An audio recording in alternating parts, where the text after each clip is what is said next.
So what you're saying is they not like us? In fact, they are not like us. That is Mm, actually true. They mm, aren't. yeah. Bars. Absolute bars. All right. What's going on with you, Tarik? What's up, T? Getting his audio right.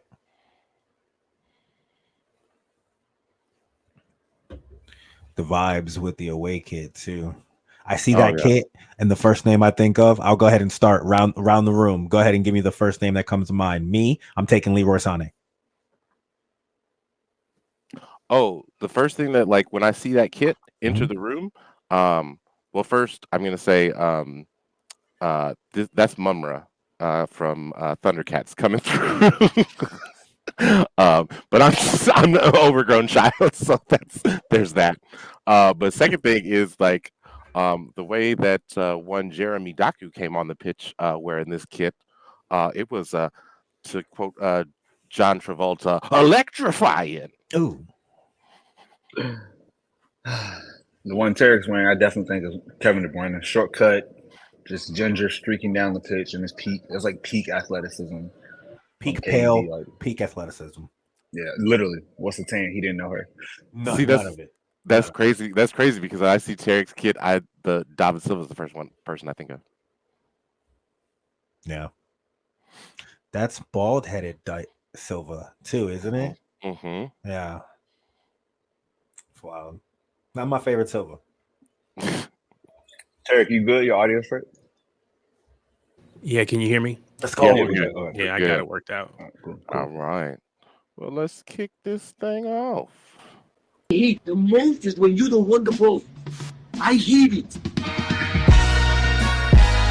You have permission to make a mistake. You have permission to lose. You have permission.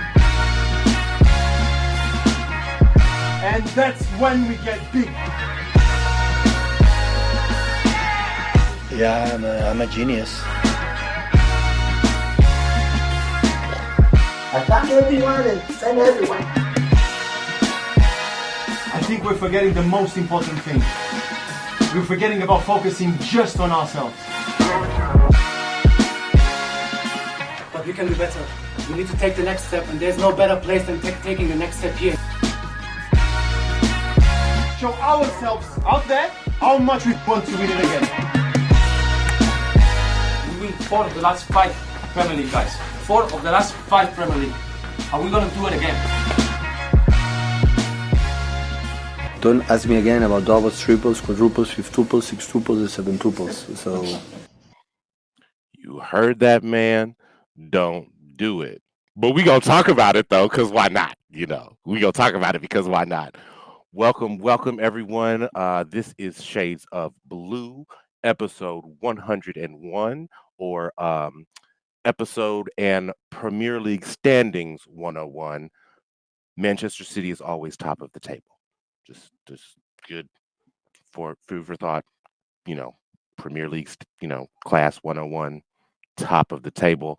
I am Thom Bomb. I am joined by the homies Lando, Sharpie Charlie, and Tarik. Gentlemen, how are we feeling this evening?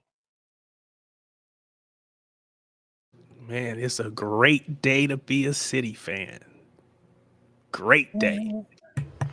Vamos. You love it when everything you said would happen happens. And what a weekend! What the last 72 hours it's been. It's been beautiful. So before we kick this thing off, if you are watching on the YouTubes, please like, comment. If you are listening on a digital streaming platform, give us 5 stars, or what is the point? Also leave us a review there.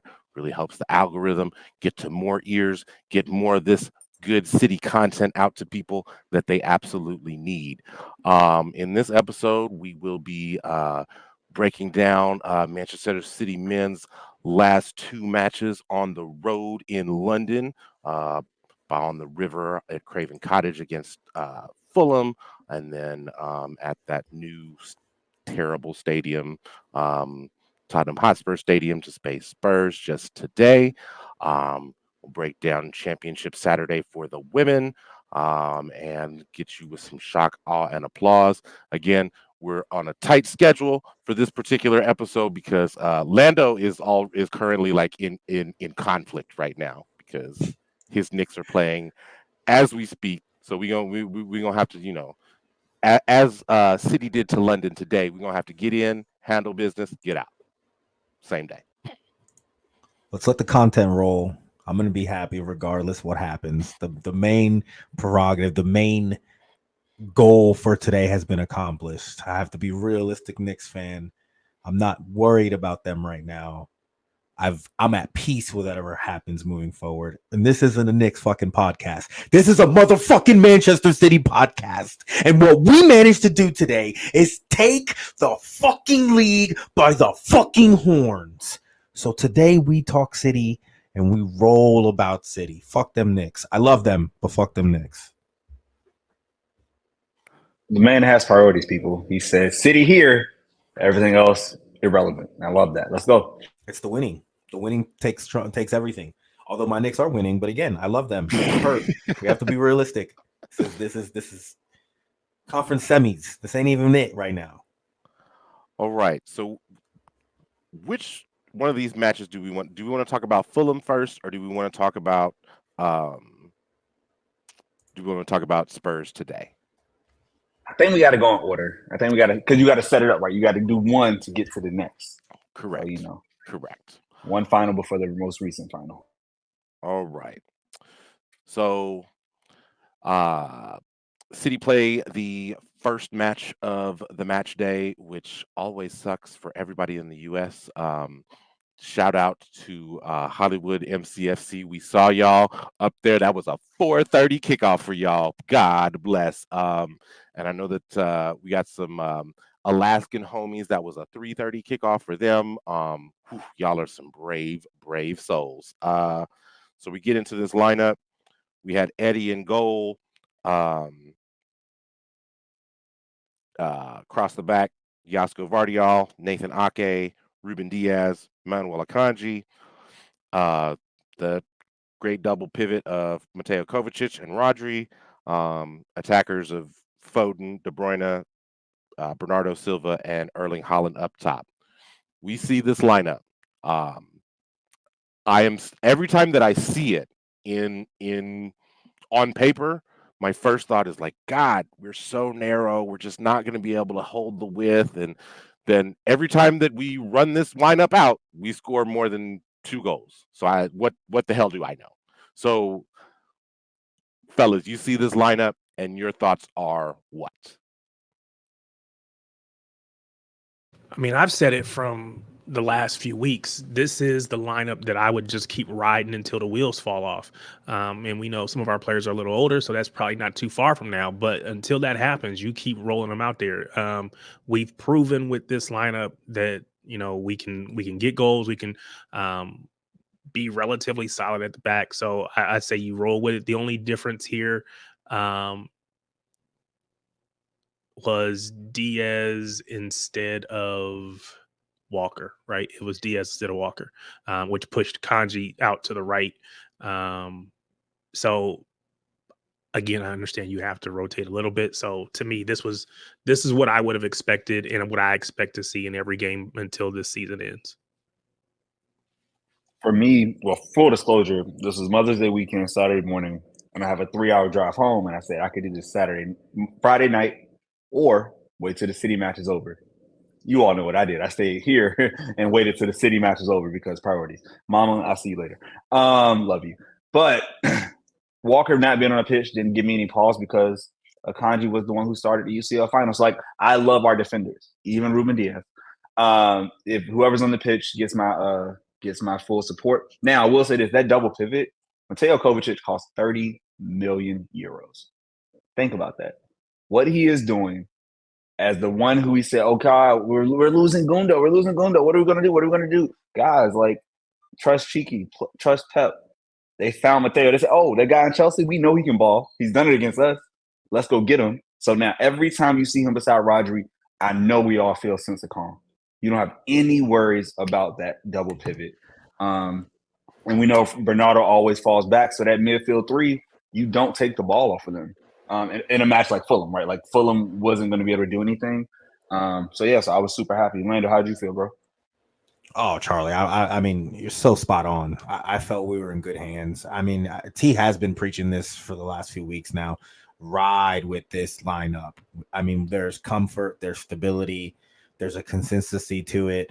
And Mateo Kovacic, man. I mean, scary to go ahead and put the gun to gun name to it. It's not apples to apples, but you're spot on with the bit of seniority and experience and seasoned spacing and movement that we've needed.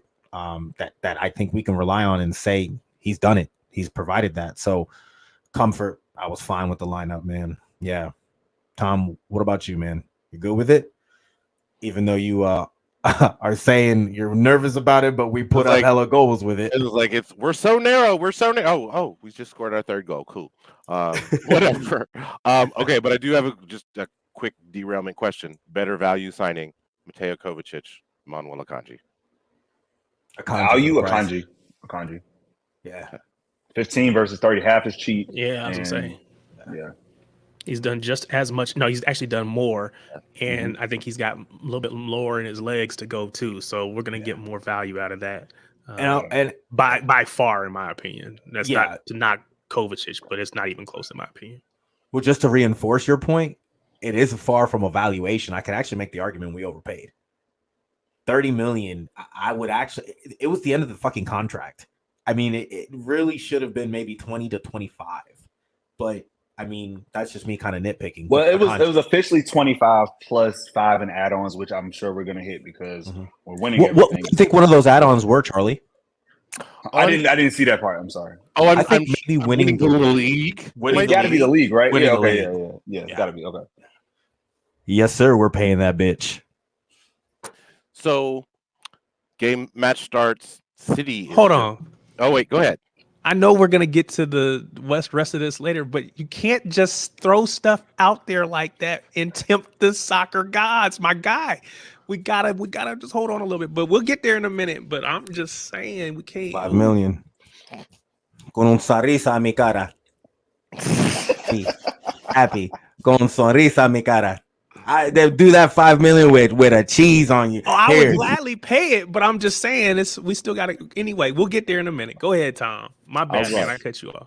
So City starts off and just dominates possession. Like it doesn't seem like Fulham can really get the ball off of us.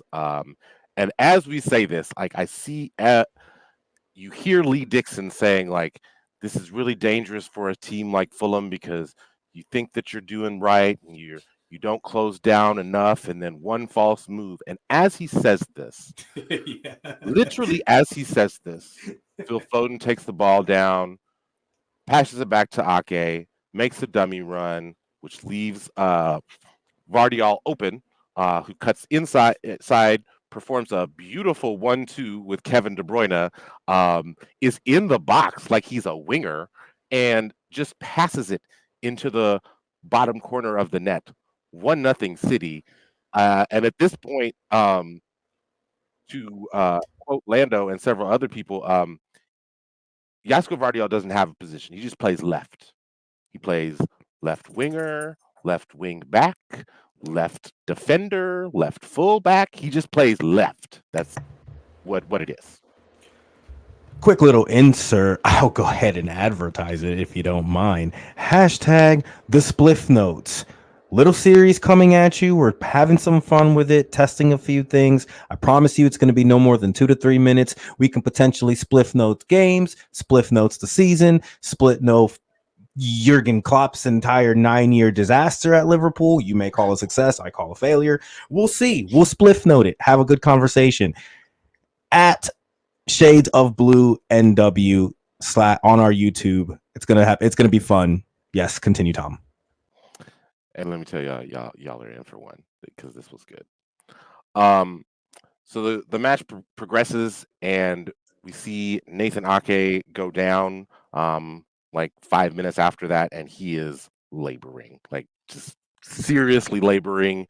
It's not looking good for him. Go ahead, Charlie. I'm sorry. The Spliff Notes, I think, took us away from that the majesty of that goal. The goal, yes. we'll get to Ake. So sorry he got hurt, but the interplay between Vardiol and De Bruyne, it looked like you could have put Phil Foden there or Jack Grealish there, insert winger there with that type of give and go. And that was the assist from De Bruyne. And again, Vardiol had work to do when he got it back, right? He had to cut it in, make the right first touch, get it to his weak, quote unquote, foot. The man is ambidextrous. He's on some LeBron James type stuff. He is truly ambidextrous. And slotted it coolly past Bert Leno in the corner. Wasn't hard, didn't overhit it, just slotted it. It was like almost passed it into the net. That gave Kevin De Bruyne 111 assists to tie him in second with Cesc Fabregas and 51 behind Giggs, who just played a 600 plus matches. Kevin's done it far faster. His assist per games mark, I think, is like 0.44 something. And the others are like 0.22 in Giggs and 0.3 in Fabregas. So it's just like, it's not even close. When you think about greatness, they just, like, Giggs just played forever. But I still think Kevin will get that record. So I want to shout Kev out for that because that's incredible. But yeah, like, once that goal went in, I know, Tom, I felt like it was over. There was nothing I felt like Fulham had for us this day where I was like, oh my God, we're going to give up a goal, right? How did y'all feel like once that goal went in, Tarik? Yeah, I'm trying to recall because it was a while ago, but I think I'm with you that at that point, it wasn't like they weren't trying, but they just didn't have enough. And then once we got the goal, then it's like, okay, it's pretty much over with. They pretty much resigned themselves to the fact that, hey, we're not going to get anything out of this game. I don't feel like we were threatened in any way after that, but getting that goal, yeah, it gives you a little, not even a little, quite a bit of confidence and some stability, something to hold on to, because, you know, now we have it in our hands. We just hold on to it. To T's point, I actually really agree. I don't think there were a few times we felt threatened. One of the main reasons to that is Adana Traore's weak foot. My God. EFC 24 gives it a 2-star weak foot. That shit's like a 1. Brother, you have no crossing ability. You have no passing ability. Don't worry. We will get to him. My God. We will get to him. But Josko's goal. It's the fact that the momentum and everything was taking him to the right as he finished and tucked it in to the left.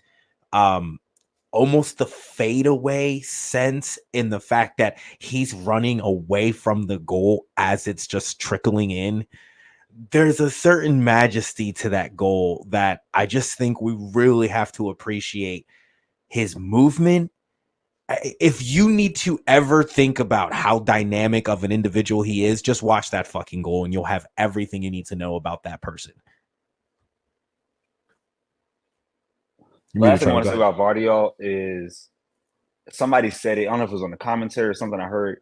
They were just like, when you think of his price, you think of him, you don't think of the price tag. He's the second most expensive defender in PL history. Yeah. But nobody brings it up because he's been worth every penny right away. This wasn't he's been told he's underrated. Let's be clear. Twitter I'm saying for the whole overrated. Like, I'm sorry. Yeah, I'm saying like right now, like if you look at the whole thing of the season, think about Jack's first year, right? At this point of the year, he still had not kicked on. It was still that first year in the Pep thing. Oh my God, we gotta wait. We don't have to wait with Vardiol. It happened when the calendar turned to April. He just kicked on. And so like for him to be so young, starting the season at 21, now 22, and you're on the team sheet. He's one of the first names on the team sheet. He's the best left-sided defender. He's taking that position with Ake because he's more explosive, is more expansive in his game, and actually move Ake to his natural position as a left center back. And I think like it's just a perfect signing for the value because you know he's young. He's going to be there at least another 7, 8, 9 years. So I just love what Vardiol's done. The growth, Pep talked about it, right? I'm sure if Punt was here, he would have the clips ready about how, you know, Vardiol, it took him a while. Like he struggled at a point.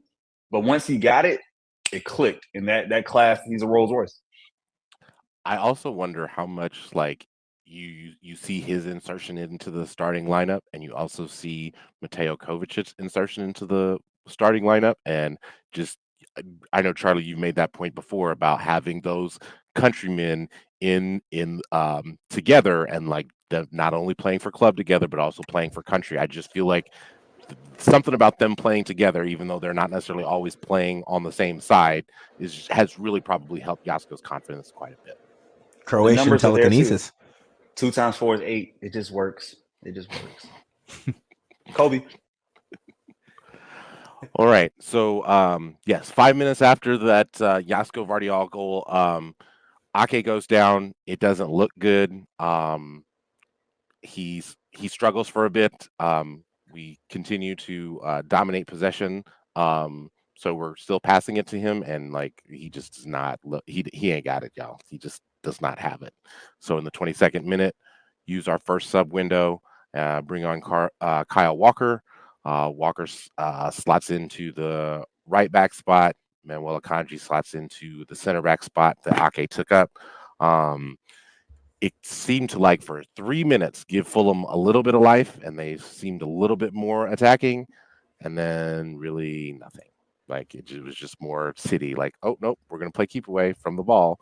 And I thought that what Lee Dixon said in commentary was really prescient in that, like, they seemed determined, Fulham, that is, that they were going to play out of the back against us.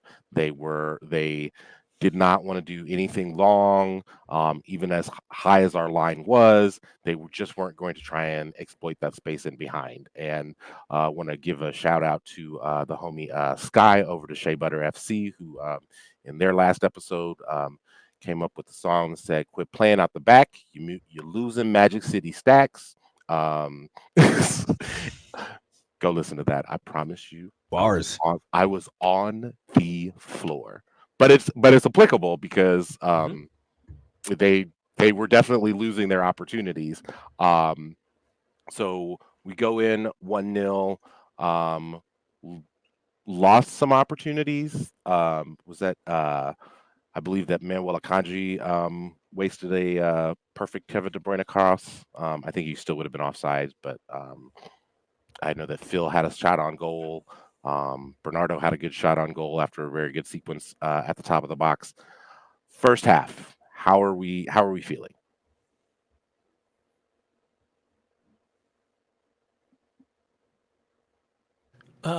You feel good. I mean, again, the thing that, if anything, you want to say stood out or was a concern was just the injury to Ake, and not even about this game, because I didn't think we were going to be pushed that hard in this game. It was what happens in the next 2 games. We got 2 games left after this one in our season, 2 games to secure another title, 4 in a row. And I think you want as many of your players available as possible.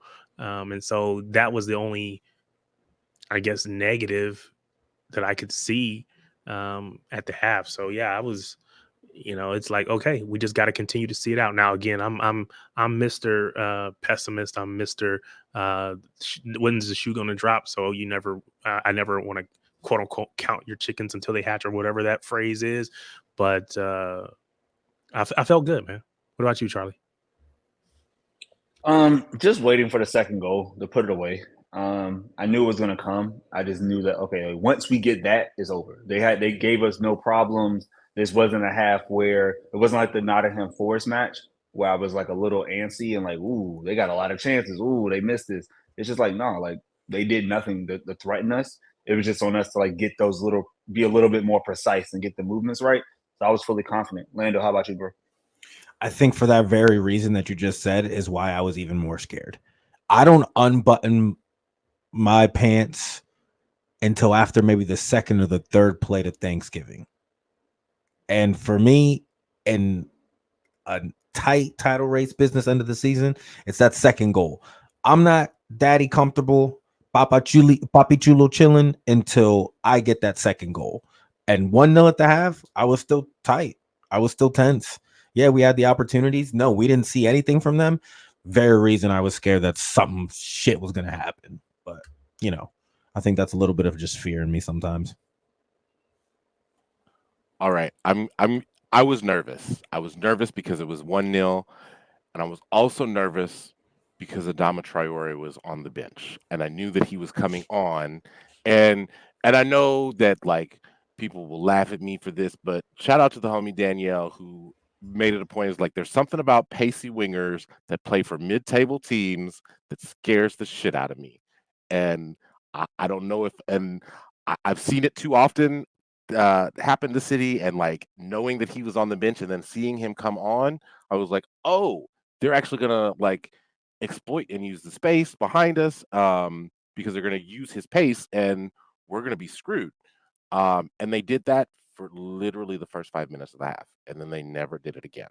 Um, because the game became so open at that point that it just became um up and down, and you could tell that Marco Silva was like, "No, we're not going to play like that. We're not going to play like that."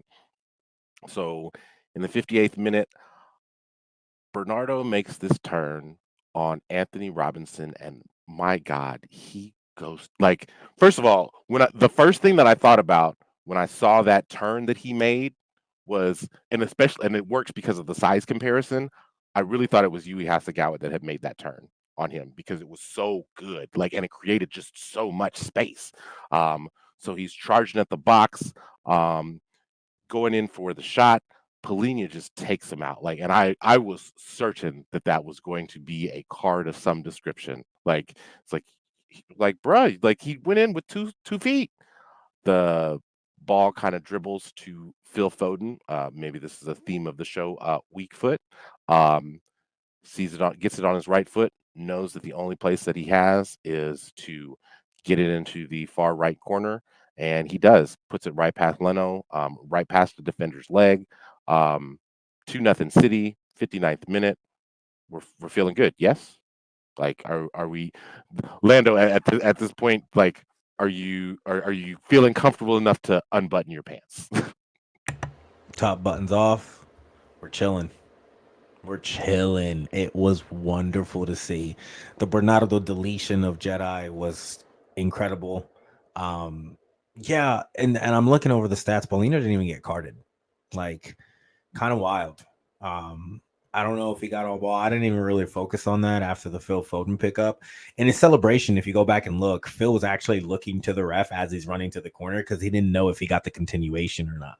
So sad that we have to be in that circumstance because of how the refs are and how certain situations, end of game, where a ball is played on and we feel a continuation should be allowed and it's been denied before. So I can understand the trepidation to fully go out there and celebrate, but yeah, fully comfortable. 2-0, we move, right? We're feeling good. What about you, T? Yeah, at 2, it's like, okay, game over. Now we just got to be professional, see it out. But at that, if we get up 2-0 on a team, I understand that 2-0 is like the most dangerous lead in soccer or in football. I get it, but if we get up 2-0 on a team, I don't think there's any way for them to come back because they're not going to have the ball enough to really bother us. Because if we want to, we can hold the ball for 70% of the match. So at 2-0, I'm like, okay, pretty much game over. Let's just see it out. And then at that point, it's like, how many can we get to cut goal difference? That's really the only thing left at this point is how much further can we cut into the goal difference against Arsenal? So yeah, at that point, pretty much it's a wrap. For me, I'm just looking forward to the short kings to come on. I don't know what time Pep's going to do it. Is it 75? Is it 80? But I'm just excited for subs because I want to make sure. I knew we had a quick turnaround to Spurs on Tuesday. So I was like, hey, let's shore this game up. We already saw Ake go down. Let's not have anybody else that's, that is a starter get hurt. So I'm just looking forward to subs. So yeah, 2-0, like Tarik said, game set match. And mentally I'm on the Spurs. All right, so game resumes again, suffocating the ball, passing it along the back, like we're just, owning the ball. I believe that we had 64% possession, which is what you want to see for a City team in this particular match. Get a corner in the 70th minute. play it short. Kev does to Phil. Phil finds Bernardo Silva with all of the space, and Bernardo Silva dropped an absolute dime. An absolute, like, he just, it was like when you're playing quarters and like you get the double bounce. Like it was that good. It was just that sweet, and it was like it was just intended directly for Yasko Vardiol's left foot because that's where it went. And Leno could probably be embarrassed with himself because he probably should have saved that. But yeah, whatever. He's a goalkeeper for Fulham, so that's probably why he didn't save it. Becomes 3-0 at that point. Did you all get tense when they went to VAR for the review for the interference with the kanji? I didn't know if it was interference or if Gavardiol was offside. I did not celebrate until they actually came back because I was like, it's coming back. I genuinely thought it was going to come back. For me, the first replay I wasn't sure. When I saw the second one, I was like, oh, Akanji didn't get in the way. Like I was worried about like if he got in the keeper's way or if he like pushed the defender. I was like, no, he just missed the ball. And so once he didn't touch or anything, I was like, okay, it's just a matter of time. I was like, okay, Guardiola got his brace, and now it's really over. How about you, Lando? Were you nervous? Cheeks clenched? I was worried about the rodents up in the box getting the wrong guy and thinking it was a kanji and finding him and putting the line to him when it was Josko. Josko was fucking clear once you saw the replay. So I didn't know what the hell was going on. I didn't even know about the interference and all that either. So that was the other thing. But yeah, the finish, man. What's crazy about the Bernardo whip, though, if you think about it, especially so shout out to Sunshine FC. This happened. She was on the wrong end of this. Bernardo has been on the opposite end of both of those situations. He's provided an amazing whip that finishes in a similar fashion, and he's finished a wonderful whip that came in, and he did it against United last year, similar on the opposite side. Finished it with his left foot, I think right before the half too, to give us a nice little lead against United. I hope that sits well with you, Sunshine. But yeah, it's incredible, hella comfy at this point, Tom. Hella. I think that the team kind of felt that too, and you just saw this massive amount of throughout the squad. You're up 3-0, and then that's when the subs start to come on. You see Daku on for De Bruyne in the 75th minute, and then almost immediately, like when a team has the ball as much as we have the ball against Fulham, like, and we're just feeding it to our best players, and Haaland is getting as many touches as he did. Although we do have to talk about that absolute sitter that he missed in like the 60th minute because that was kind of embarrassing. But he did.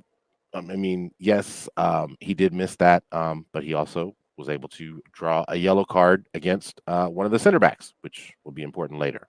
And then, as Sharpie Charlie said, like we need to see all the short kings come on.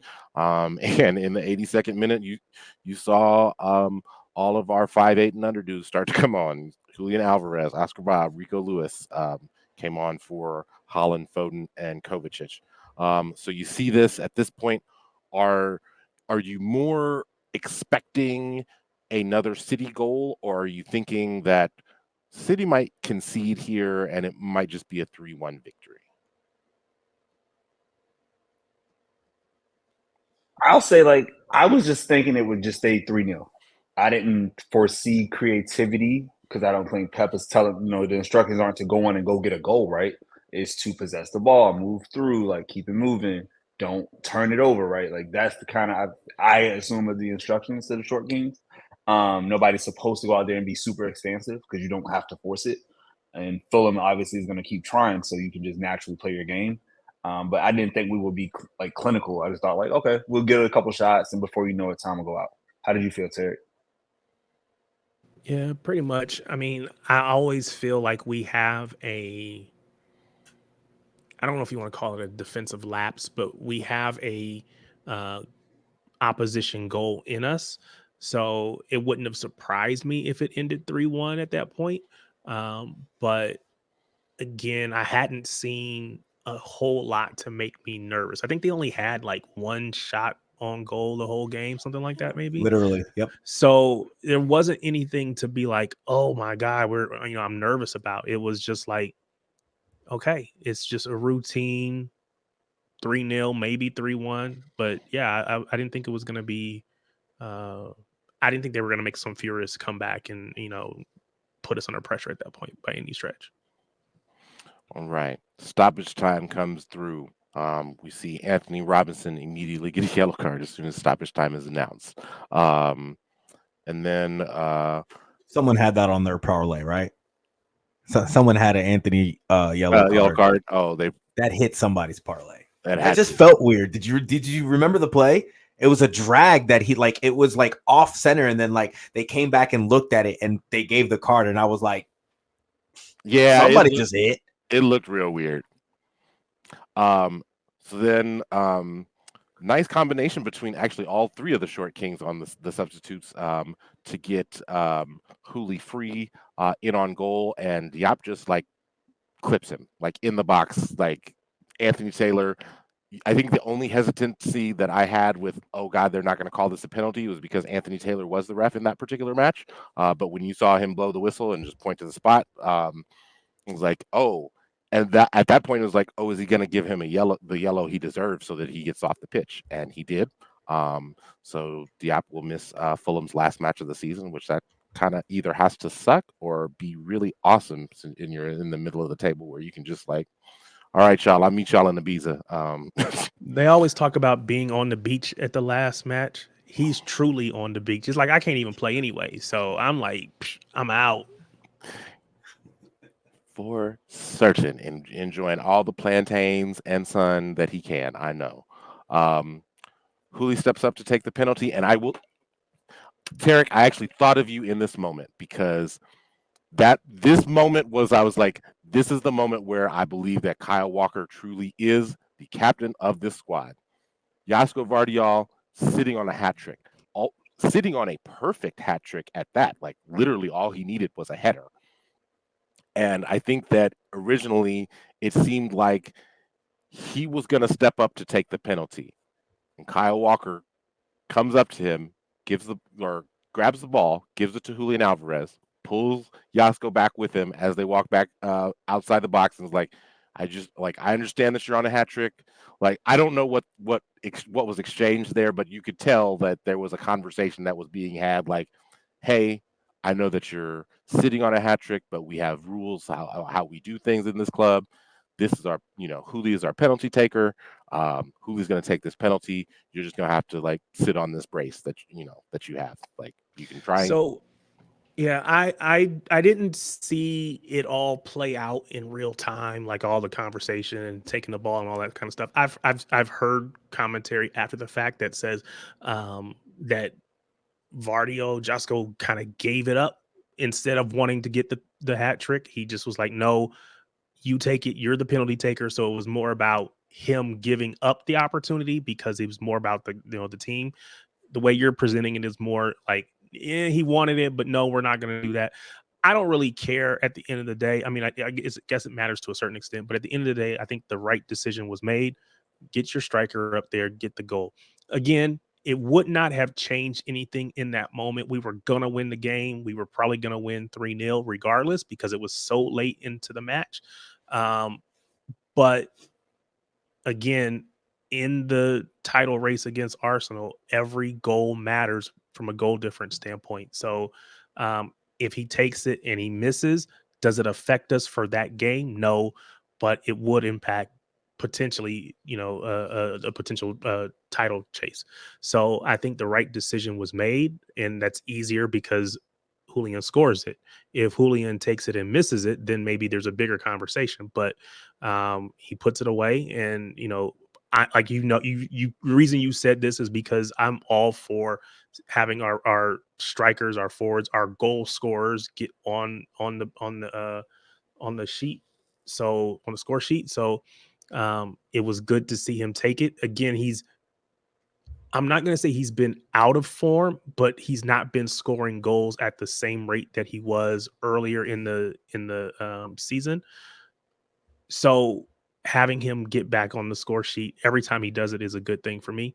And it's good to have two strikers who can fire and get goals for you. So yeah, I was glad he got it.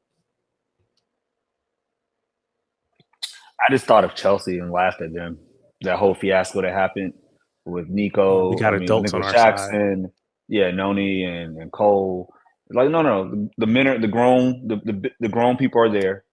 And even if y'all still wanted to, we know after the match you can say the right thing because media training and you put it out. Regardless of what happened, Kyle wasn't letting him take it. Like it was going to go to the hooligan because it's supposed to, and just follow the rules. And I think remember, I don't know if it was this season or last season where there was a time somebody else did it. Remember, it was last season, right? Pep got on him. He said Holland is our penalty taker. If he's on the pitch, he takes it. If he's not on the pitch, I think rehab serious rehab. Ain't no room for sentimental. Ain't no room for sentimentality. You do what you're supposed to do. And I forgot the person that took it and they missed. But the point is, we follow rules now. And it was perfect. It was a great end to the match. 4-0 might be more disrespectful than 3-0 because, like, you just like to get a fourth, it just looks really bad in football. It's hard to score 4 goals in a match. And it made it like a perfect ending to the match. That was one of the City's most dominant performances of the season, probably top 5 in my estimation. So at that point in this, that was City sitting on 85 points ahead of Arsenal, who at the time were on 83 points. So at that point, they were they had cut into the 6-goal differential lead, which actually I'm going to take a pause before we go into the Spurs. Yeah, the Spurs match. Just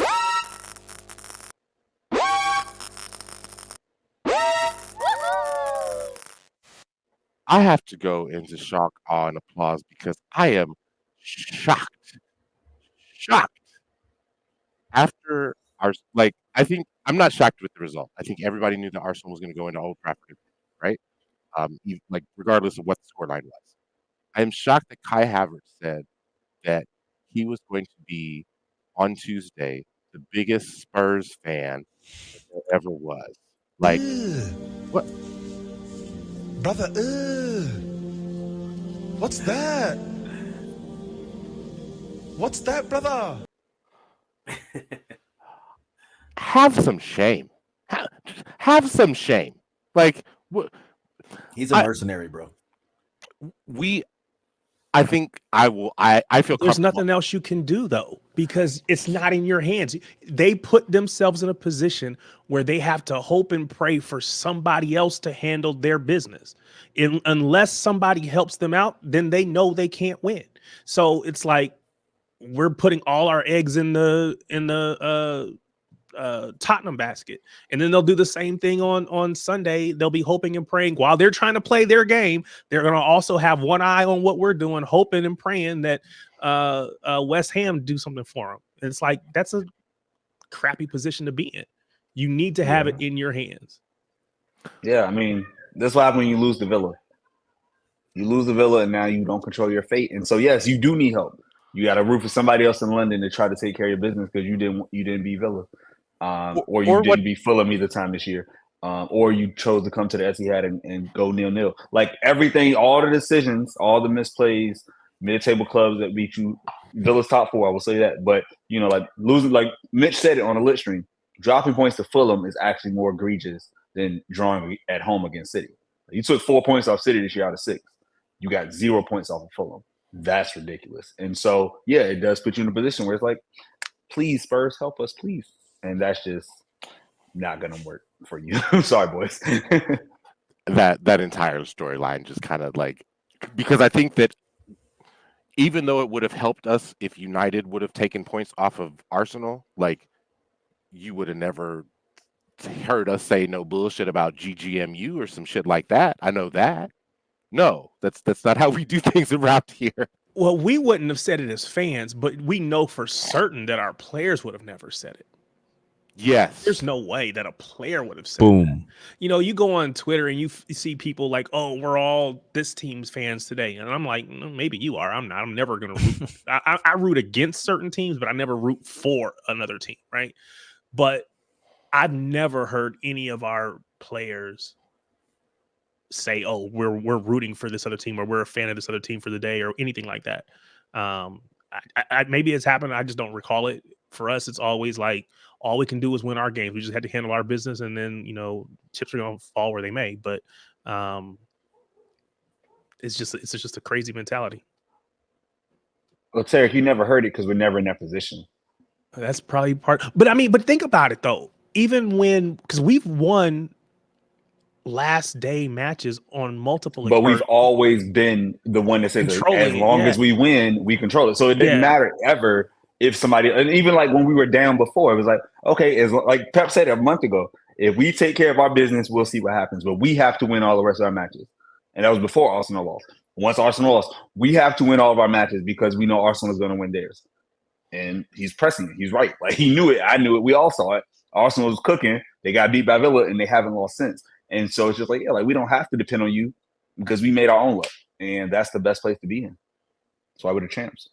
Defending champs. Not speaking future, just saying we're defending champs right now. That's all. Anybody else? I can't root for them rags. I'm just going to say it. I ain't doing it. He said, that's like trying to have me root for the Red Sox. Have me root for the Celtics or the 76ers. It just will not happen for Lando. Can't do it. Just won't do it. So my shock, awe, and applause is going to come worldwide. Yeah. I believe Bundesliga, Leverkusen on Sunday won 5-0 against Bochum. They still have their invincible season, 27 wins, 6 draws in Bundesliga. They also have the UEFA Europa League final coming up, or their second semifinal. No, the final, is on Wednesday next week against Leverkusen, and they have the cup on the 25th. So they could finish the first ever Bundesliga invincible treble, which is ridiculous. And they have like the most wins ever in the top flight in top 5 leagues right now. It's incredible what Xavi's doing. Knowing that he's coming back, knowing that they're going to make a Champions League push, they are positioning of power now. They know they already said they're not selling for Verts. They might sell Frimpong, but they don't have to. They're going to get revenue. Like they are cooking, and all we want is competition, right? So to know that Bayern is going to have real competition again, because they aren't going to be able to go buy the best player from them and make them weaker. They aren't sellers. Like they're going to come back, and I'm excited to see what Xabi Alonso can do in another season with those groups getting together for another year. Just an incredible feat what they've done, and I can't wait to see them on Tuesday and Wednesday nights. Shout out to Tosin, who said that if the Super Cup ends up being Real Madrid versus Bayer Leverkusen, it might open a portal to some place that we don't want to be. Lando, what you got for shock, awe, and applause? I'm just gonna be shocked by the fact that the moldy Trafford is really breaking down as much as it is. I am in awe of the fact that those fans still fucking show up for that miserable club, and I'm gonna applaud all those stadium workers and all those people in the moldy Trafford that have to deal with that shit and really find a way to go ahead and get some of that drainage done. It's sad when club is, I don't even know. I didn't see what the trade or what the market finished today, what United finished at, but what a shit club, what a shit stadium, what a shit situation. And yeah, fuck United. That's what I got for you. Perfect. That was just so well said. Yeah, for me, he kind of stole my thunder because I was going to say United added a water feature to their stadium. So, they're expanding. Not a water feature. A water feature. Yeah. They beat Fulham to it. Fulham said they wanted a pool. Well, hey, y'all. Yeah, exactly. See, like I work in software. Sometimes when you make a mistake, you'll say, is it a bug or is it a feature? Is it supposed to be that way?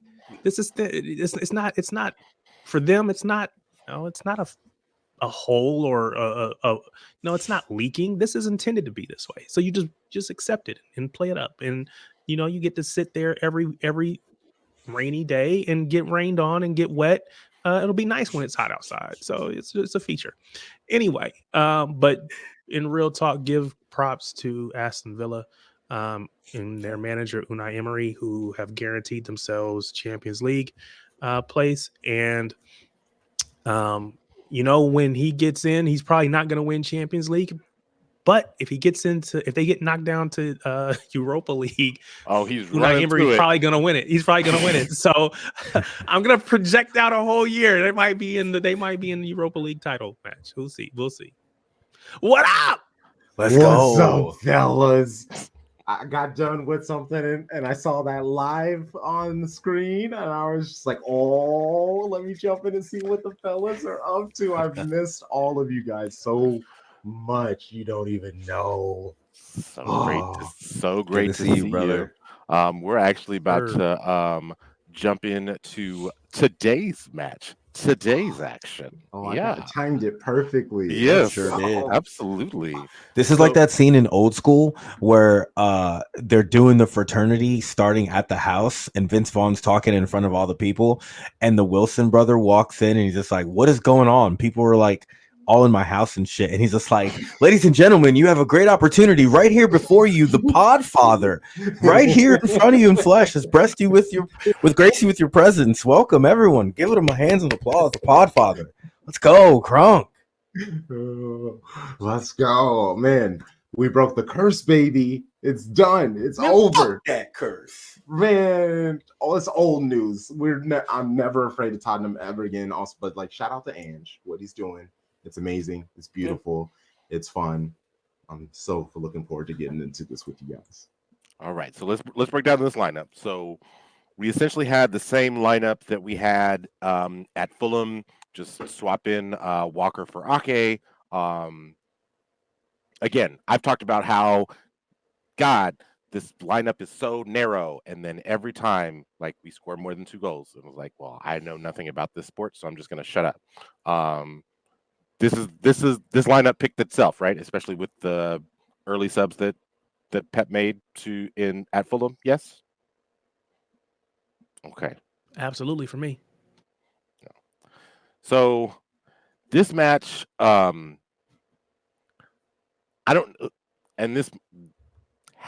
watched a different match at a different league live this weekend might have colored my assertion of this particular match, but was it just me or did both teams look very leggy in this particular match? Like maybe not so much leggy, but just like not refined. I swear that like each team tried to make like 20 through ball passes and maybe 2 of them came off. Like it just felt like a defender would, like, you saw what the through ball plan was for each club and it just didn't come off because the defender just kind of stepped in the way. Am I the only one who nervous? I thought it was nervous for both sides. I thought it was just like tense as shit. Like, loosen the fuck up. We're playing ball. Let's go. That's what I felt. Yeah. To echo that point, I'm sorry. Go ahead, Tarik. You got it. No, please go ahead. I was gonna say, to echo that point, this is a final for Spurs as well, because they're still where they were playing for something. They were playing to have a chance at Champions League, because if they lost, it would automatically go to Villa. So they have their nerves, they have their fans there. Like, that's a lot of pressure on them. And then obviously for us, even though we've been here before, it's still pressure to say, hey, you got to go on the road. The history is the history. All these players have been there. Most of these players have been there 4 times and never won in the Premier League. Now, doing it earlier in the Cup was, I think, actually really important this year. We got that monkey off our back. We won at that stadium. Just hadn't done it in this competition. So we have that positive, mindset, that positive memory. But some things just weren't coming off for me. Like, it just, you saw, like you said, you saw the pattern was there. It was just a little off. Kevin was a little off. Phil was a little off. The run was a little wrong. So it's just like, I hope that, as it goes, we get better. But it definitely was a little rocky to start. Go ahead, Tarik. I'm sorry. No, I was just gonna say that I definitely thought, at least in that first 15 minutes, very cagey. But I thought that we were, I think you said playing that through ball. I saw us trying to get maybe that ball over the top to Holland in space. We kept playing that ball, and for whatever reason, it wasn't coming off. So there were a lot of giveaways. It was the antithesis of what we would expect from a Pep team, right? We're always talking about control, and there was I won't say very little, but we weren't our typical selves as far as the way that we control matches. And so of course that helps just to escalate my nerves, of course, but but I was glad to, we worked through it. So Tottenham, they get away with a lot of physicality against us. they were kicking us all around the just park, chopping up the legs, and it's a lot of those little fouls that shouldn't technically be called, but they should be acknowledged type of things. And I don't really know how you could do that. It was just very frustrating. I even think back of one of the goals that we gave away when Rico was playing in midfield and Højbjerg basically ran his ass over, and they got a goal from that. But that could have easily been called a foul. It's just Rico Lewis is tiny, so they were like, of course he got bowled over. And we just saw a lot of those instances where they were coming in hot. City would get the ball off, and we would be able to turn and attack. So really, what bad came from it, it affected Kovacic a lot. And I was very vocal on how he was frustrating me. He was getting overrun. He was forcing the passes. He just didn't want the contact. So he was just forcing so many tiny little passes. And what would happen is Rodri gets the ball. He needs an outlet. That's supposed to be you, Kova. You're supposed to be the outlet to then set off our counter. But he's then afraid of the other people bearing down on him. He's supposed to turn and attack, turn, distribute, but he's immediately trying to give it back to Rodri, who has the people on him, and it just puts us in a weird thing. Then we have to retreat. That's what all I was seeing in most of the first half was just the lack of confidence to turn and attack. That's really what I was seeing in the first half. I think it's interesting that you said that they out physicaled us, because I think that there was a play in the first half where Holland had the ball played to him and it bounced really oddly, and it looked like Romero like he was like he basically ran through Romero, but like not in a manner that made you think that like, oh yeah, he's just bigger and stronger than him, but he didn't necessarily foul him, and then he was given the foul. So like that kind of set to me that kind of set the tone for how the match was played. I think watching this match, it was a dueling press match, like whose press was going to be more effective. Like, and to me, like, it doesn't surprise me that Tottenham had the possession advantage by 10% in the first half, at least, just because the way that their press was unfurling, like it would go from, okay, we're at the back edge, our own edge of the center circle, and we're just going to release this press all of the way to the 6-yard box of our opponent. But then you saw it like happen on the other end too. It just seemed like Spurs were doing it more effectively in the first half. Go in 0-0. You saw Eddie make a great save on Betancourt for a chance, almost to end the half. Like Dragicine basically saved a Bernardo goal. Vicarios had a couple of good saves. What are we feeling in the first half or at halftime? Yeah, frustration. Yeah, that's it. Honestly, Lando, what you got? Yeah, I mean, frustration and nerves, typical, pretty scary. I don't know where it was at the halftime, but just overall in the game, they almost had us by 100 more passes. almost like 80 something or so. I'm not doing the math. They pass accuracy, we were only 1% better. 54%, 54% possession compared to our 46. I mean, weird game for us to win, boys. Halftime was rough for me. I thought that Tottenham had played decent, but I felt like we still had at least another gear to go. Right, we had the potential to be, in my opinion, much better. I didn't know if they could be much better. I didn't even know, quite honestly, if they could play at that level for another 45 minutes, just because things just seem to be going their way. A lot of blocks, a lot of, they had that double block.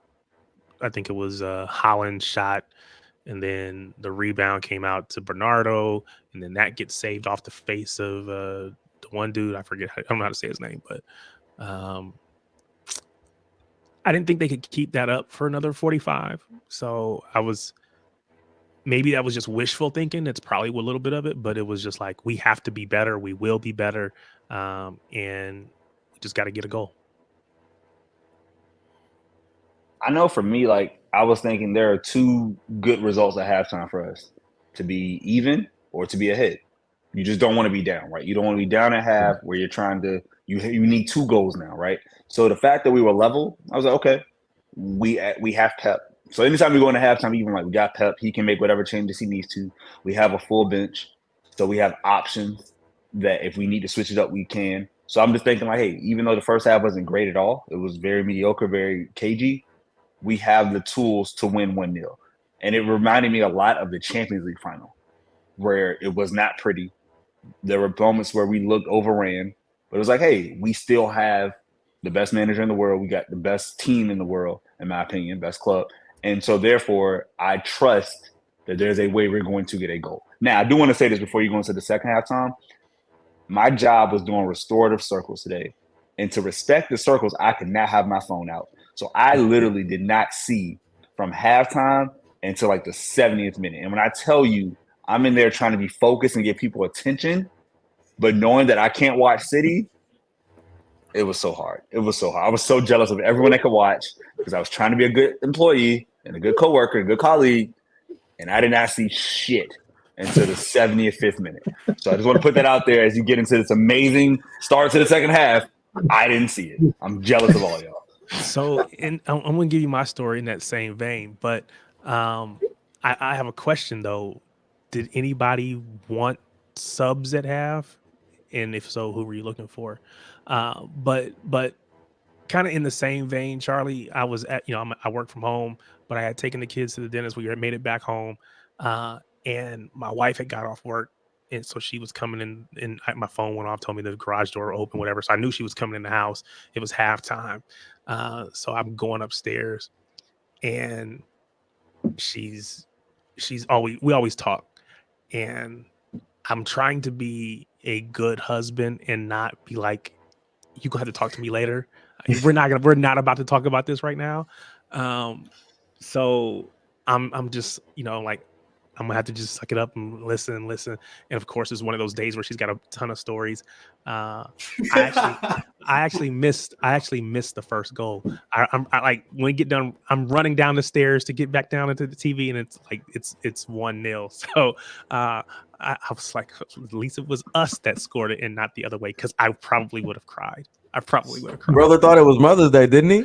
I would have been like, Mama, yo, we could do this in a minute, Mama. Yo, you could get you an hour, and you got to look at me in an hour, Mama. All me. We'll figure it out in an hour. Until then, calma, bro. What do you mean? Dog? She was like, "Oh, my day was so crazy, and no cavities. I hope everything good." The kids were nothing. That was whatever. But it was like, oh, my day at work. It was like, oh, we did this and like a bunch of stuff, right? And it's like, and you trying to give short answers. trying to But keep you it can't. moving. You can't. I don't want to be dismissive. I want to be a Sure. good husband Yeah. and pay. Actually be concerned about what it is that she's saying. I just wish she would have said it yesterday or tomorrow. But I could. I Or can't. She 3 can't. hours later. Yeah, she can't control that. That's not on her. So she's like, "Oh, you came upstairs to greet me, so I expect to be able to talk to you like we always do." Maybe He next said, and of course, it's a day where she had a lot of stories. Yeah, she had a lot of stuff going on today. It's getting to the end of the school year. A lot of changes happening. Kids get on the nerves, whatever. It's just like, that happens every day. There's nothing special about that. But anyway, my bad, man. Go ahead. No, I love it. I came into work and was like, hey, I know I'm scheduled. I'm supposed to be working till 4. That's not happening. I'm leaving at 1:45. That's all. Well, thank you. I'll write it down. And I was out of there. I was like, bye. I said bye. I clocked out and I said bye to everyone before they could even ask any questions. But this is what I was wearing. But they don't know. It doesn't matter that I was head to toe in Manchester City gear. They're just like, oh, that's Crunk, always wearing his soccer stuff. And it was just like, no, this is a match. And if I'm here, I will not be focusing. So I am better off out of here. I am addition by subtraction. But I wanted to get Kovacic out of here, by the way. That is my quick answer to that. Who were you going to bring on, though? Daku. I moved Bernardo to the midfield. See, I kind of wanted Daku, but I didn't want him too early. One of the things that I wrote down is he's been an amazing quote unquote super sub. Yes. And I thought halftime was too early, although I did think we needed to change something up. I am here to start the campaign once this marvelous season ends on the unleashing of Doku. It is completely unfair that we move with this super sub process. I don't disagree with you one bit. He's been absolutely amazing. When Krunk just said bring on Doku, you couldn't tell, but I just got goosebumps because it's just to hear bring on Doku. It's just so exhilarating. It's just like buckle up. You're about to have some fun. But I'm arguing, for the love of God, can we just appreciate the man from the first minute? Please. I'm here starting that campaign in 2 weeks. You need to get his conditioning out. Yeah, but you know why? That's a good point. I didn't even think about that. At the half wasn't because of what he could do offensively. It was, I need us to be defensively solid. Oh, here's T with logic. My bad, bro. I'm just saying, I know. I didn't want because my thing is I need you to track back, and you don't have opportunities, especially in a tight game like this. We're trying to win a title. We're trying to win a trophy. You can't not track back. Yeah, and again, right. Or just have one lapse. I think he's learned that throughout the course of the season because he's had a couple, like you said, small lapses here and there. I hope that he's learned that, but I wasn't ready to take that chance right now. I wanted to give it a little bit more time, get a little bit, because again, I think him against tired legs, you have no hope. So I wanted to see him, but just I was hoping maybe 60th, 70th minute. All right. Second half kicks off. And Phil Foden wins the ball, driving up the left wing. Has 2 options in the box.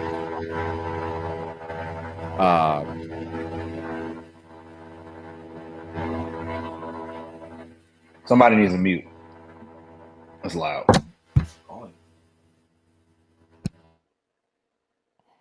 All right.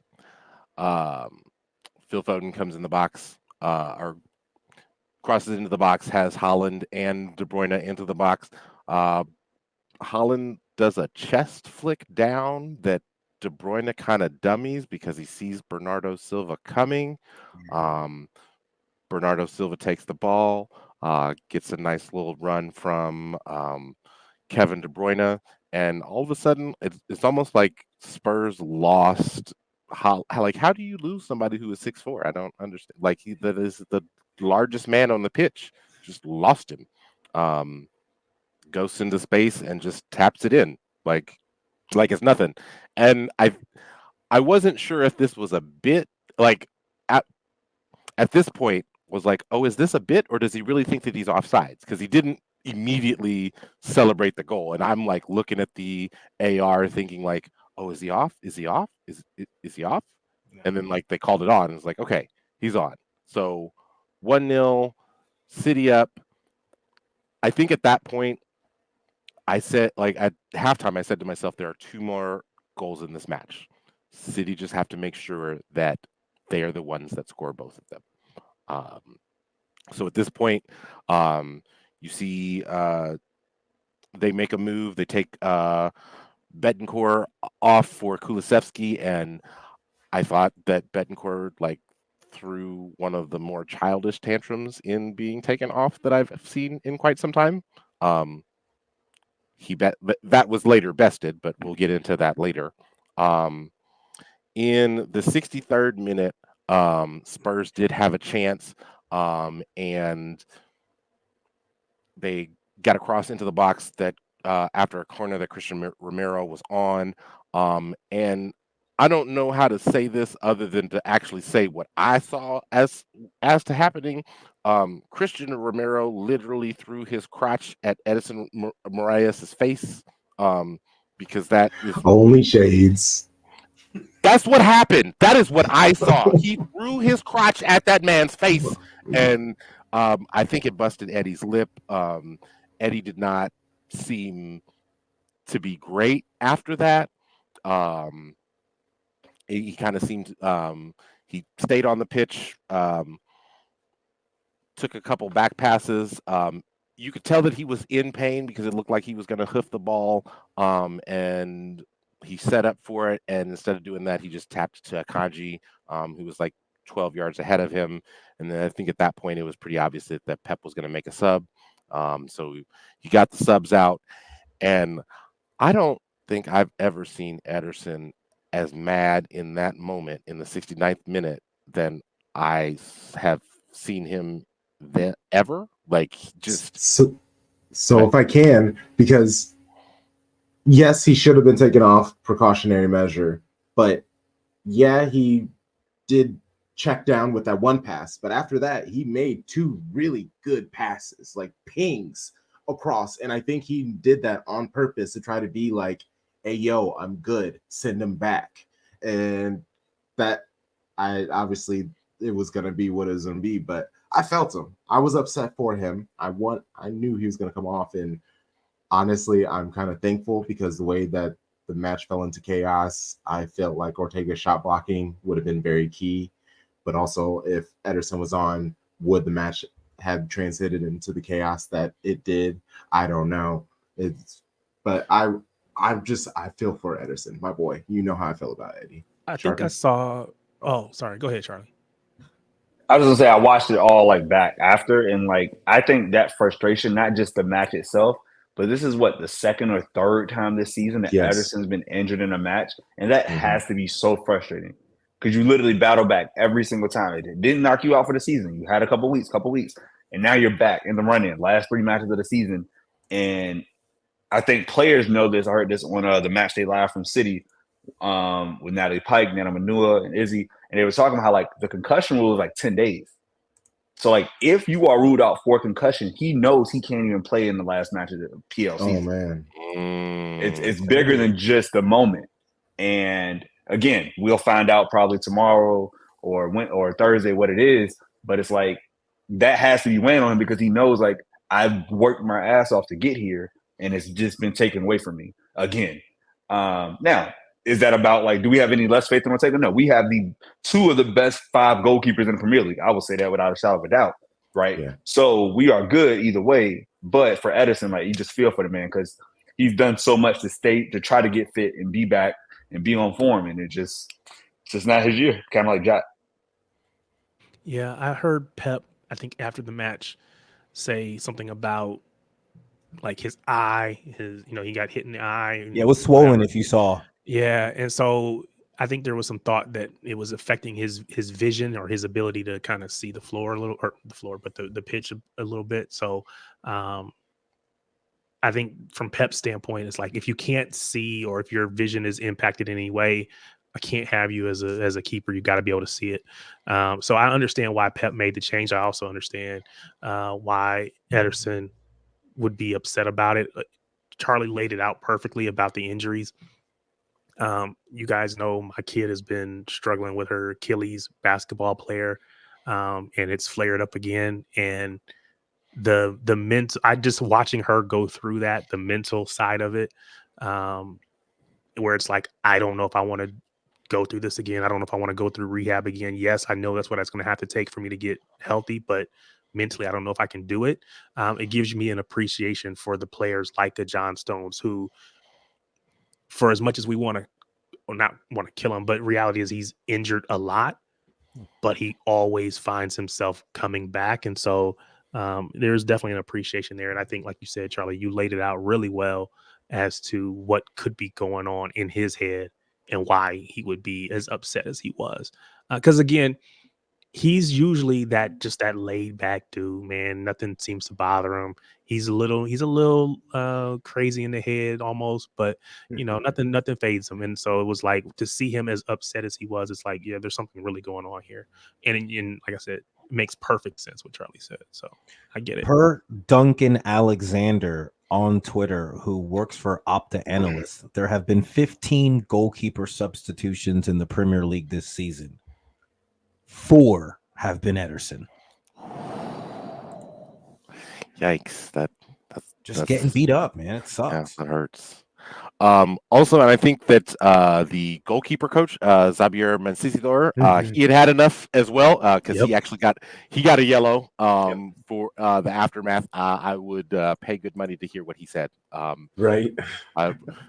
Maybe it needs to be translated for me, because he probably said it in Spanish or Catalan. But yeah, I still want to know what he said, because to get that yellow. Also with that switch, we also saw Daku come on for De Bruyne in the 69th minute. So we get Daku running at those tired legs, and I didn't realize how much of a problem both he and Vardiol are running together. Like it's really nice work. It's really decent work. You did see we almost right away, Ortega did have to make a save at his near post, which was kind of encouraging. It was like, oh, okay, he got lathered up. We're good. He's in this match. Then I don't remember. Was it the Sharpie? Were you able to see the Son breakaway? Oh yes, I was tapped the fuck in. Okay. I'm driving home and literally just like in my car, losing my mind in traffic, going from DC to Virginia for the last. I think I literally cut it on like 73 minutes or something. So like it was very chaotic. I think it was like somewhere like in the somewhere between the 75th and the 82nd minute. Like it was like 85, I think. Oh, was it that late? Okay. Yeah, I think it was late because like right after that is when we get to the last part. So yeah, like 84, 85 minutes. Yeah. So Hyun-Min Song has a clear run on goal. Like just has Akanji, Diaz and Akanji for the legs at this point. It was like, what's happening? Oh my gosh. Takes a shot. Stefan Ortega just sticks a leg out and it just deflects way high in the air and out of the box, and City recovers it. All right, I got to ask the question. The build up to that, though. Oh, go ahead. You're going to ask a question. No. Talk about the build up. No, I would say because it was because of a really, really horrific giveaway by Akanji. You just got caught on the ball. I don't remember which Spurs player it was, but he got bodied off. It was Son. Was it Son? He got him and got the ball right away for the run. Bodied him off the ball and then was gone the other way. And it was like, you got to be stronger in that moment or get rid of the ball sooner. We can be, because we are so good in possession and so good on the ball, that John Stones has this problem as well. He's so good on the ball. Occasionally he gets caught on it. And then because of the position that you play, when you get caught on the ball, there's nobody between you and the goalkeeper. So it's a one-on-one. And I had visions of Tottenham games in the past and I was freaking out because I'm just like, okay, this is a goal. This is a goal, because Son does not miss in those opportunities. It's almost like if we had a one-on-one with Mohamed Salah, you would expect him to score it. I expected this to be a goal. And it was a great save. Whether it was, again, it was a great save by Ortega. He kick saved it, uses his legs to kick it out. Great save, and one that saved this match and potentially won us a title if things go our way. Down again, there's another game to play, but without this, if that goal goes in, there's no guarantee we win this match. The Akanji turnover, when T was given that lovely breakdown, and he said I had flashbacks. I thought you were gonna say, and this is where it took me, Champions League final. Akanji given that massive turnover when there was no fucking need and they had that opportunity. I was like, why?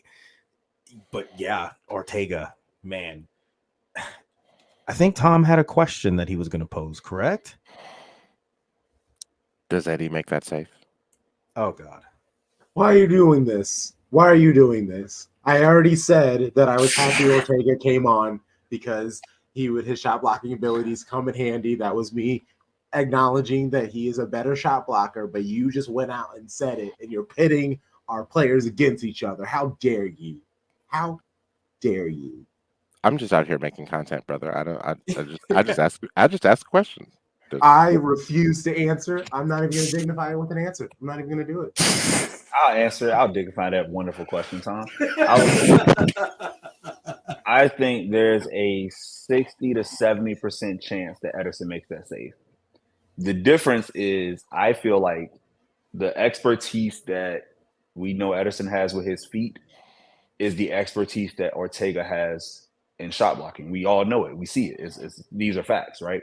Like they are literally like not polar opposites, but they have opposite expertise. And again, I want to give all credit to Matchday Live, shouts to Man City for a great post-match. Right after I was on 10, I'll cut it on. And Izzy was talking about how, like, if you notice his split, most keepers come out and they go wide. They're almost in a squat. So the nutmeg is on. I think that's what Son was expecting versus like he almost did like, it was almost like a yoga move, right? He did one knee down and flattened out his right leg really low to the ground to take away the nutmeg.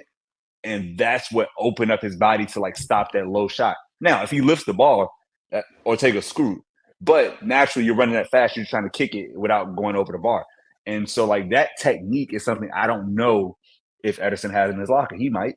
That's why I say 60 to 70%. But just like we talk about signings, we talked about Kovacic earlier in the show, Vardiol, to go get Ortega last season and like just have him as the 2 after what we saw, no disrespect, these are facts, what Zach Steffen was for years, the upgrade in that, just seeing a weakness, even though we won the titles, right? Seeing a weakness, feeling it, and seeing it come to roost this entire season with those 4 PL changes, the cup runs we've had, like Ortega is immense, and he deserved his player of the match award. It was a phenomenal save. Like we will remember that the same way we remember John Stone's strike or the save off the clearance. We remember Vinny Kompany's strike against Leicester. Like that is going to be in Man City lore. That save that led us to what I want to get to later for Crump, our 4th title in a row. Tom posed the question. I'm presenting a thesis. The substitute goalkeeper, hardest sub in all of sports. There is no preparation for live game action that you get. You prep before the game, you take shots. You help warm up the first. You may get some shots. When you come on as a substitute keeper, you're not on the side practicing getting shots. You're just loosening your legs, making sure you're warm, maybe trickle down the first sweat so that you're not going out there stiff. You haven't seen shots since before the match, and you're coming in live and everyone's warm. That's my hot take. That's my thesis. The toughest substitute in all of sports. I dare you to name me a more difficult one. Ortega's mastered it, man. God, and I'm with Crunk. Why are you posing our players against us? Damn it. Let's just roll with it. I think that's why it's so important that he got that save at his near post, right? So like you gotta get lathered up, gotta get into the match. No.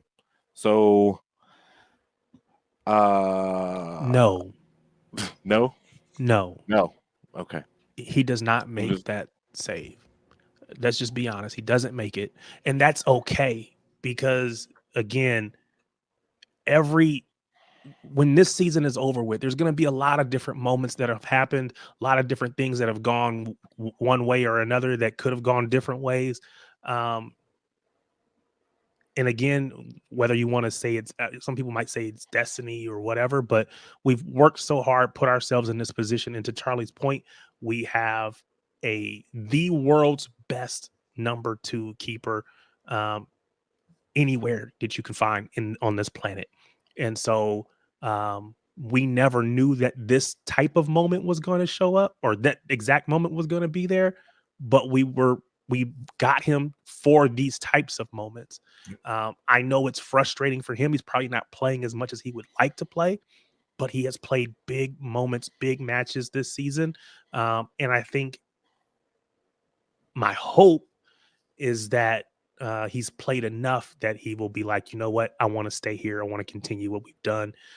If he decides to leave, I don't think anyone is going to begrudge him because, again, he deserves a shot to be a number 1 somewhere, wherever he wants to go.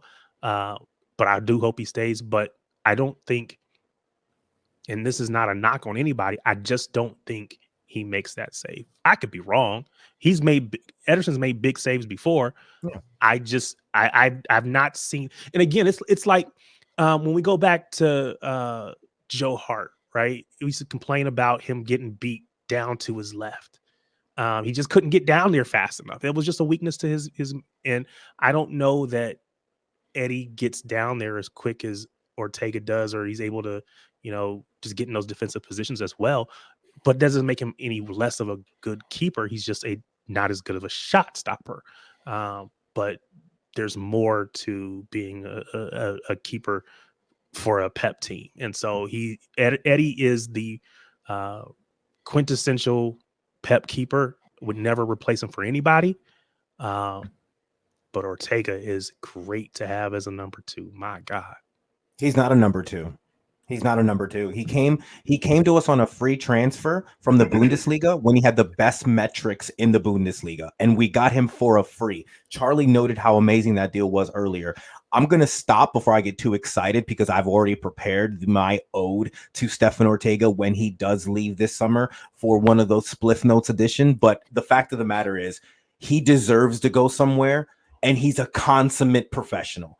An absolute gem of a human being, someone who has played his role perfectly, and you can't ask for anything more. Anywhere he goes, he's got my full-on support, and that includes within the Prem, because that's how much I love that man and what he's given.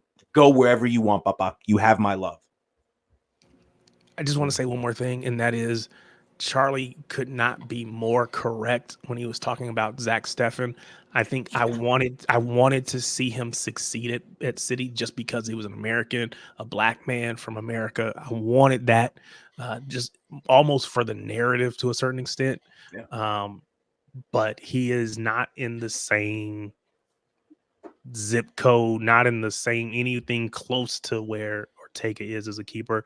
And again, it's going to have to be okay because he's just not. But Ortega, man, that dude is he's immense. Yep. So ticking down to the 90th minute, I was like, Eddie stayed down for like 5 minutes. So I was thinking like, okay, then we're going to probably have like 8 minutes of stoppage time. So I'm looking around at the 89th minute, and then all of a sudden, this ball gets huffed up the left side, and then Jeremy Doku comes in and is on the end of it, and but Pedro Porro is like half a step behind him. He makes a move in the box, and then Pedro Porro just stomps on his feet, just like such a blatant penalty, like that. Oh, I'm sorry, Tom. I'm sorry. The lead up to that ball is phenomenal. What Holland and Foden combined to do to get to that point, Holland he gets all the hate and like the analysis and critique for what he does not do on the ball. But for him to get that flick to Foden And then the pass. Oh my God. Because when he hit it, it's beyond De Bruyne. It's like Iniesta. It's like Modric. It really reminds me of Luka Modric. He's the type Toni Kroos could hit that ball. Whereas like you don't see where it's going. It looks like it's going to the keeper, but it fades to the left. It's like a perfect draw. I don't play golf, Tarik. Is that a fade or a draw if it goes to the left? If it starts center and goes left, it's a draw.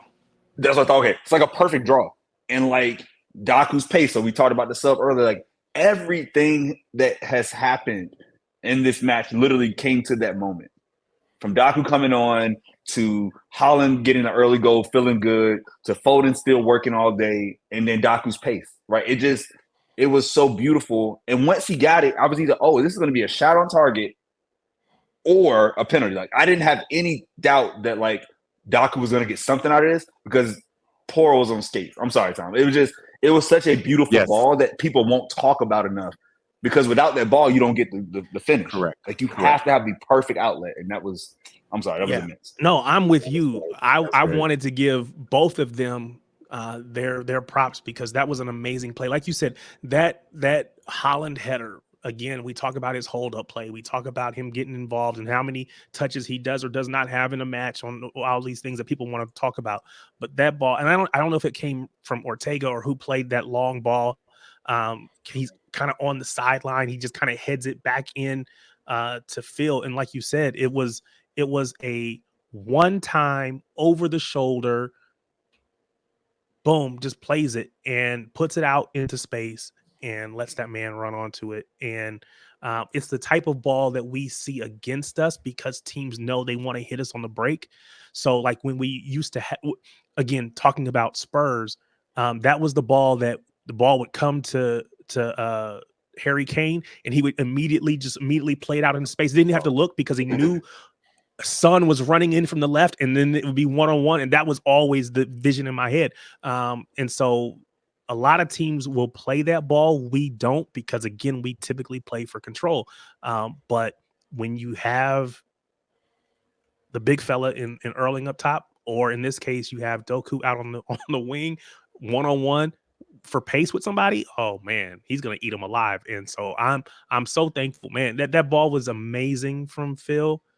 He doesn't get credit, I don't think, for like an assist, but God, he deserves it because that was an amazing ball. Thank you. This is why you have teammates because I forgot about that part. I was just so excited, like Daku's gonna cook Pedro Porro in the box, just like fry him up like he was like Gordon Ramsay. He had that man in the blender for real. And he did. Penalty right at the 90th minute. You knew Erling Haaland was gonna step up. He smashed the fuck out of that ball. Rocket to the top left corner. Vicarios went the wrong way, all of that. And that's when I knew that all of the goal scoring celebrations were a bit because like he just was like calm, cool, collected about it. It's like, yeah, this is what we do. No big deal, you know. He stopped sitting down to do yoga. Now he just walks off calmly. Like, it used to be like sit down and meditate. Now like, no, I'm just gonna walk. I'm him. I'm him right there. Right? He just looked at the camera like, you judged us? He just gave the camera just like that cheeky little grin. He was just like, League Two, Roy King, League Two, you say? I love how he was walking towards the corner and watching all of his teammates run towards the corner, celebrating like Bernardo. Everyone's in front, and he's just watching his boys walk that way, like just strutting. That shit was clean, bro. That was clean. You just kind of had a George Jefferson just a few seconds ago, Lando.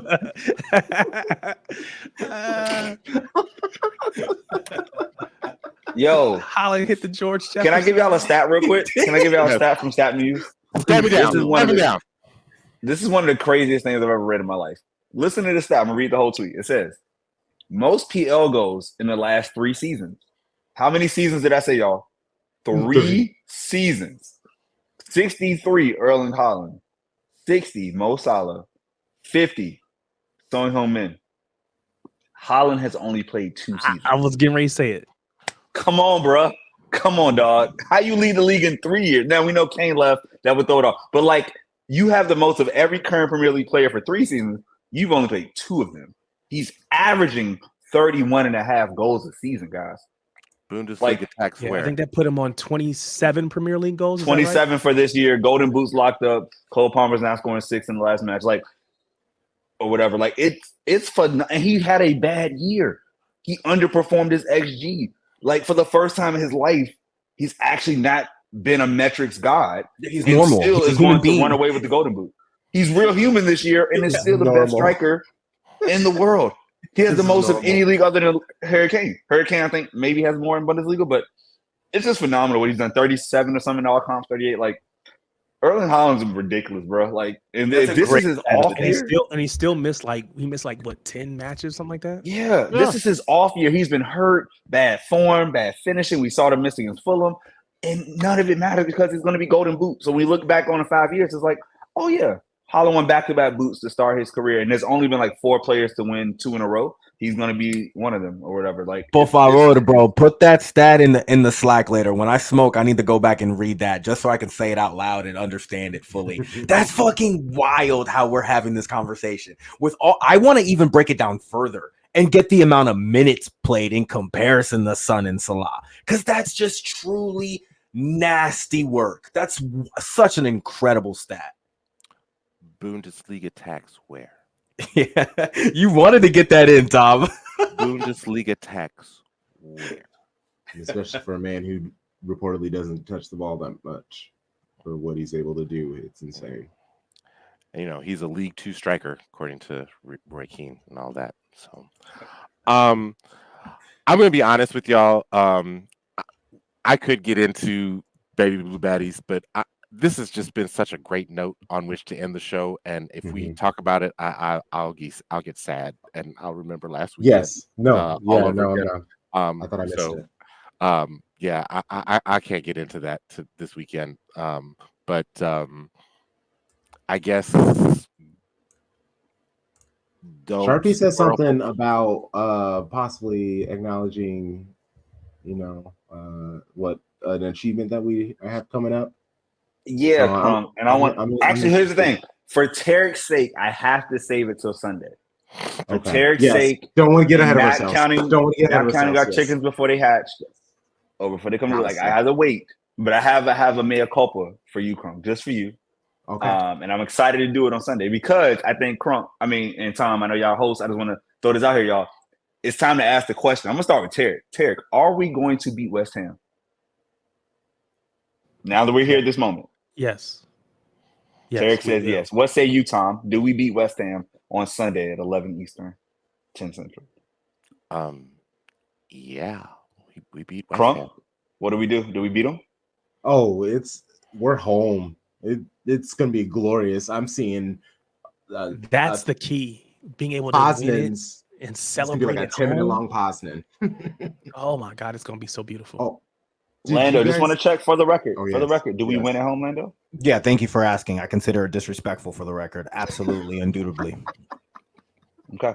I just want to make sure now because we can talk about it because we expect it, right, Terry? Like we expect to be 4 consecutive Premier League trophies, 4 top flight English trophies for the first time in English football history. Pep's done it at Barcelona, by the way. Did y'all know that as a player he won 4 in a row? But never been done in England.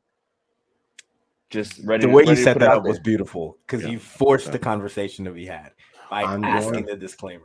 I'm going to be wilding. West Ham in the last 2 months has won 2 matches against Wolves and against Luton. We not them. They not like us. No. It's on, bro. Paqueta wants to make sure he doesn't get hurt. Paqueta wants to come here. He said, "Yo, Bernardo, bye-bye. Go. Goodbye." I got coming illness. My stomach's hurting, boss. My stomach's hurting real bad. Are they on the United? I don't think I can work. You know that illness is going around. Are the West Ham starting 11 about to pull a Crunk and basically show up to work, but basically say, "I'm here, but I don't really have the energy for it." So like, I'm here, but I'm just like, yeah, you don't really want me here. Let me just go home. For the record, I just texting. I want the record to reflect that Lando just said that a team coached by David Moyes will spend the last day of the season quiet quitting. Yeah, they're going to be blowing bubbles. What do we have to play for? There's no motivation. This guy's gone. We're so happy he's gone. Some of us want to get out back at Tha. Some of us are like, I can't wait till he leaves so I can play more kudos. Like, it's just like we going. Jared Bowden's ready for a new adventure, I'm sure. Like, we're going to give them the press of their life. Think about it. We coming in 4 days rested. We play on Tuesday and Sunday. We have 4 full days off, Wednesday through Saturday. The press they're going to get, they won't be able to breathe on that pitch. And the crowd, knowing what we're about to do, and knowing nobody wants to see a match like we did against Villa a couple of years ago, nobody needs that stress from 22. We don't need that stress. No Gundo theatrics, no down 0-2. Buendia's not coming. Yeah, I'm about to get very lit with Cap City Blues. It's going to be fun. Let's go. All right, so let's get into some score predictions, and then we can get out of here because I know that Lando is on pins and needles right now. They are fucking incredible while we are recording, by the way. They are fucking incredible when we are recording. Every time I don't get it. God, I love this team. I got a Sharpie clean sheet in this match. I got a 4-1 victory, Man City. Ooh, I like that though. 4-1. I'll go with you. I'll second that. 4-1. 4-1. There will be drama. Just how bad we do it. 3-0. Let's fucking go. That's not drama. That's great. Yeah, I know. I had to make up something to set it up. My bad. What you got? I'll go 3-1. I'll go 3-1. I thought about this a lot before this. I think about this at the start of the show. I was like, yo, how many goals has City given up recently? When I looked at our matches this month, do y'all know how many goals we gave up this month? Give me how many games you're looking at. In May, we've played 3 matches so far. How many goals have we given up? None. One. The one goal to Wolves. Oh, yeah. Oh, yeah. The one. It became 3-1, and then we scored 2 after. Go back to April in the Premier League. Since Real Madrid, we gave up a few where it had a couple ones, couple twos. But, like, we've been dominating, y'all. Like, the clean sheets we all won at the start of the year, they're here. Mm-hmm. I got 4-0. We run away. It's a beautiful celebration. It's Ortega's last match in the Premier League for the City. It's Bernardo's going away. It's just a party in Manchester. 4-0 City, 4 in a row. I like the number 4. What can I say? So does Beyonce, and who doesn't love Beyonce? Gentlemen, it's been a pleasure spending this last hour and 45 minutes with you. Everyone, go ahead and plug yourselves, your social media. Where can folks find you? We'll start with Crunk, since he doesn't usually get to do this. Crunk. Yeah, this is fun being on this side. Follow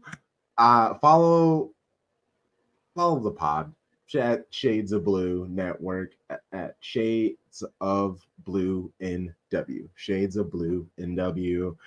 We just had an episode drop chopping it up with Dylan Meehan. We had a great chat on Monday. And it's an evergreen episode. You know, we had a conversation, good chat on Pep, some other things. Got a lot coming up for content season. Been recording with some real dope people: Donald Wine, Justin Horniker, Roberto Rojas. So more people, way more people, but those are the ones that I've already got done recording. So yeah, just stay tuned. Shady Gang. Yeah, you can just go to the pod, man. That's the easiest thing. Just go to the pod, follow us there, and that's the most important. We appreciate all that you guys do, all the listeners, whether you've been with us from day one or just started with this episode. But follow the pod, and you'll find everything from there. Oh, I'm gonna plug myself. They did the pod. Okay, follow me at Sharpie Charlie. Come get these jokes off. Come get all this content. WNBA started today. We got NBA playoffs. We here. Ball is life.